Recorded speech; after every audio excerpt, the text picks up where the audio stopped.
Trump is in secret meetings with the religious right, is trying to convince them we all need to shut up about abortion. Let's go ahead and put this up there on the screen. Trump has been holding private meetings with religious figures to remind them about his abortion record and to ensure their support.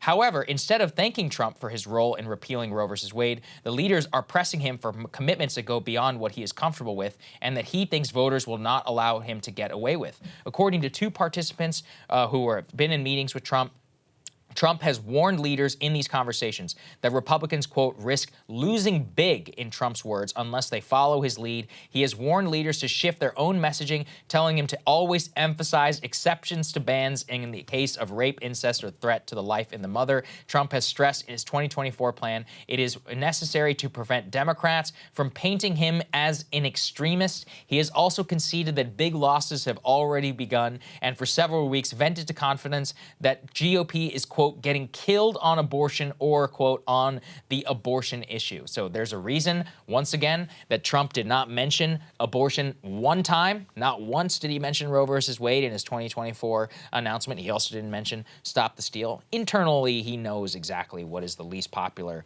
that he is tied to. And I think that you compare this to his previous, to his contenders like DeSantis and Tim Scott, and then you also compare them on the issues of Medicare and Social Security, issues where DeSantis and Tim Scott or Nikki Haley and all these people are to the right of him. Trump is much more of the centrist candidate in some ways in this race outside of, I guess, his own personality. But that's always been the point. Yeah. That he is electable. He's much more electable in many ways than some of these other traditional Republicans. Yeah, and in some ways, the damage on this issue in terms of the Republican Party has already been done, even as Trump is trying to persuade religious right leaders, which good luck with this, that they need to not push for anything more at the federal level. I mean, they view this is not my view, but they view this as like a genocide, as an atrocity that's unfolding. I mean, some of them are not just political actors. They have a genuine moral view on this.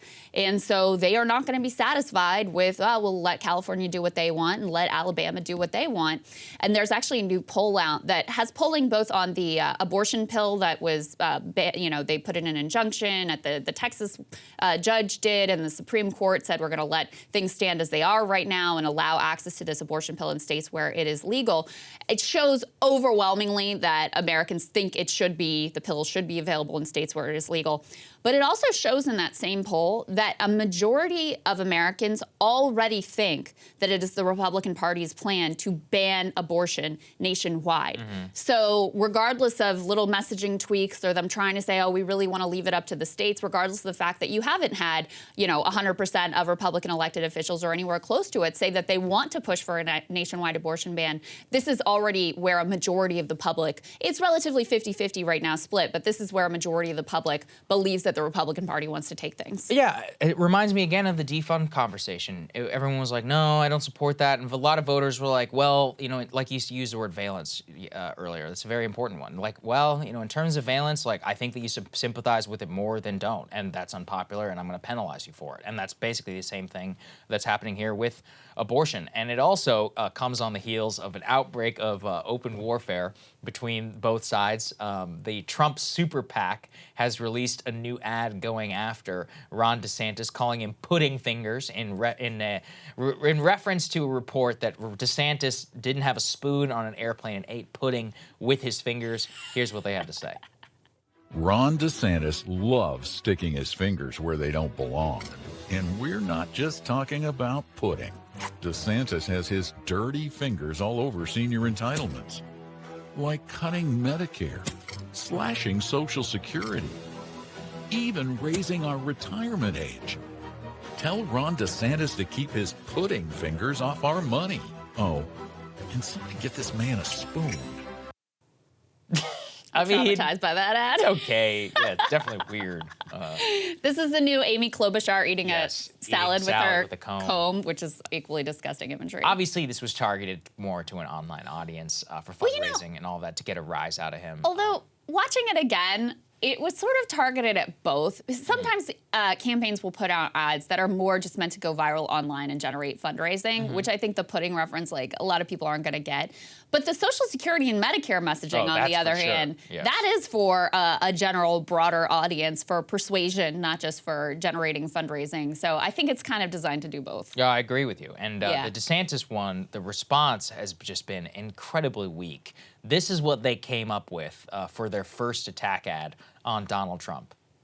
Donald Trump is being attacked by a Democrat prosecutor in New York. So why is he spending millions attacking the Republican governor of Florida? Trump's stealing pages from the Biden-Pelosi playbook, repeating lies about Social Security.